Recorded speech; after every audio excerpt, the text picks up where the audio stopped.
Pour finir cette série dédiée aux bases de Krita, je voudrais ajouter 10 conseils primordiaux en vrac.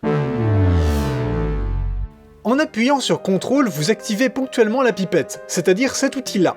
Cela vous permet de récupérer la couleur d'un pixel précis en un seul clic. En peinture numérique, on utilise cet outil absolument tout le temps. D'ailleurs, la plupart des dessinateurs professionnels gardent une de leurs mains en permanence sur la touche CTRL. N'hésitez pas à faire de même. Quand vous faites de la peinture traditionnelle, il est impossible de revenir en arrière après un trait raté. Vous êtes condamné à repeindre par-dessus votre erreur jusqu'à ce qu'on ne la voie plus. Mais en peinture numérique, vous pouvez revenir en arrière à n'importe quel moment avec les touches CTRL-Z. Quoi qu'on vous dise, ce n'est pas de la triche, ce n'est pas interdit par le dieu des peintres numériques, et je vous donne la permission expresse d'abuser de ce raccourci. Et ça tombe bien puisque vous aviez déjà un doigt au-dessus de la touche CTRL pour utiliser la pipette, autant garder carrément la main sur CTRL et Z à la fois.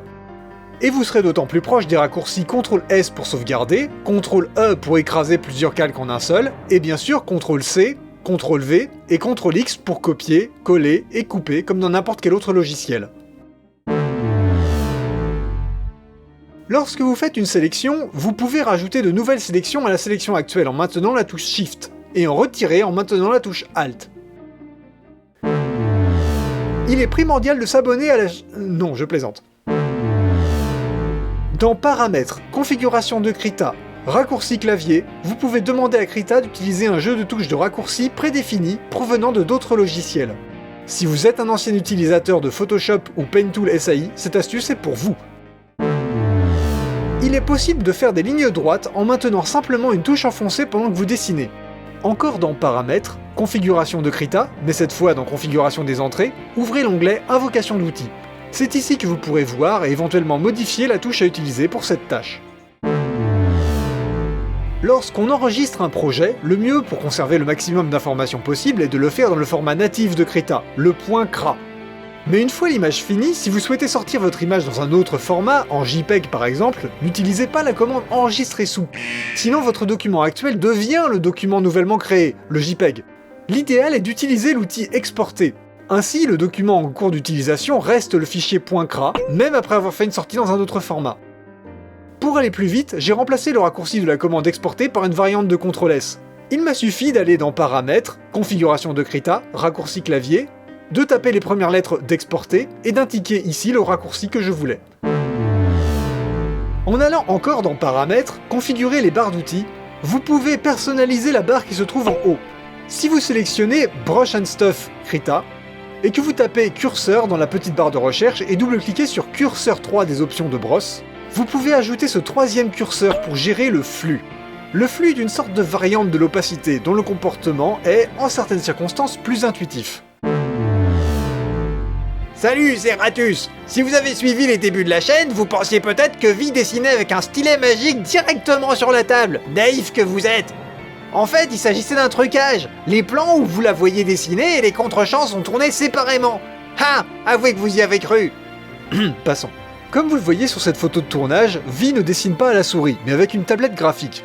Pas qu'il soit impossible de faire de très beaux dessins à la souris, mais elle trouve beaucoup plus naturel de manipuler une sorte de crayon. De plus, cela fait plusieurs années que les stylets sont capables de transmettre la pression que vous exercez à votre logiciel de dessin, qui fera varier votre trait en fonction. Si vous voulez vous faciliter la vie en peinture numérique, je vous encourage vivement à vous procurer une tablette graphique. Il y en a dans toutes les gammes de prix. A ce jour, je n'ai entendu parler d'aucun problème de compatibilité spécifique entre Krita et les grandes marques de tablettes graphiques. Mais restez vigilants et renseignez-vous si vous songez à un modèle ou à une marque peu répandue. Une liste non exhaustive des marques et modèles testés avec Krita se trouve sur le site de la documentation officielle de Krita. Pour retourner son image comme dans un miroir, vous pouvez aller dans Images, faire un miroir de l'image. Mais si vous souhaitez simplement retourner l'image temporairement pour vérifier ses proportions, il est plus rapide de cliquer simplement sur ce bouton. Ainsi le logiciel se souviendra laquelle des deux directions était le sens original, et le retournement sera plus rapide à faire et à défaire. Une fois votre image retournée, il est plus facile de prendre conscience de certaines erreurs de proportion que vous pourrez facilement corriger avec l'outil transformation. Il est déjà pratique dans son mode de base, mais en jetant un coup d'œil au panneau Préférences d'outils, vous trouverez plusieurs modes encore plus puissants.